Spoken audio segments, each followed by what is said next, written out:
అందరికీ నమస్కారం. గిద్దలూరు నియోజకవర్గ ప్రజలందరూ మొన్న జరిగిన ఎలక్షన్స్లో ముందుగా గెలుపొందిన శాసనసభ్యులు ముత్తుమల అశోక్ రెడ్డి గారికి అభినందనలు తెలియజేస్తూ, దాదాపు నియోజకవర్గంలో పోటాపోటీగా సాగి ప్రతి ముఖ్య నాయకుడు కార్యకర్త ఇరు పార్టీల నుంచి అన్ని విధాలుగా కృషి చేసినారు. మరొకసారి వారికి అభినందనలు తెలియజేస్తూ,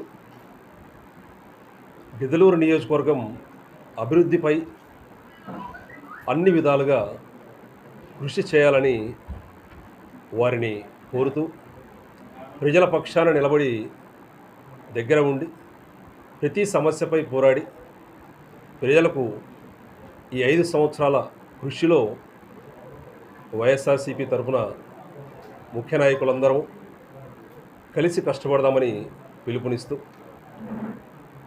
ఈ మధ్యకాలంలో జరుగుతున్న చిన్నపాటి గిద్దలూరు నియోజకవర్గంలో అక్కడక్కడ సమస్యలు మరియు రాష్ట్ర వ్యాప్తంగా అన్ని విధాలుగా అరాచకాలు, దయవుంచి ప్రతి ఒక్కరిని కోరేది ఇటువంటివి తగదు. గెలుపోటములు స్వీకరించి ప్రజా తీర్పును స్వీకరించి హుందాగా అడుగులు ముందుకు వేయాలి. ప్రతి ఒక్కరిని గౌరవించాలి. ప్రతి ఒక్క నాయకుడిని, ముఖ్య నాయకుడిని, కార్యకర్తని గౌరవించి ముందుకు అడుగు వేయాల్సిన సమయం. ముఖ్యంగా గిద్దలూరు నియోజకవర్గంలో శాసనసభ్యుల వారిని మరియు ముఖ్య నేతల్ని కోరేది ఒకటే, దాదాపు 284 బూతులు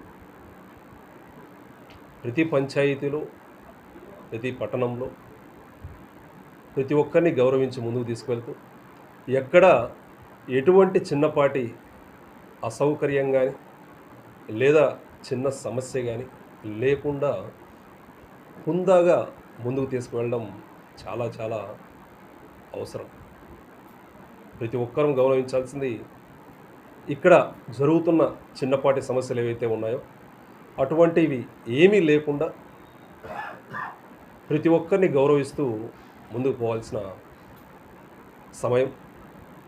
మరీ ముఖ్యంగా అవకాశం ఏదైతే ఇచ్చారో, ప్రజలు తీర్పు ఏదైతే ఇచ్చారో దానికి 100కు 100% కట్టుబడి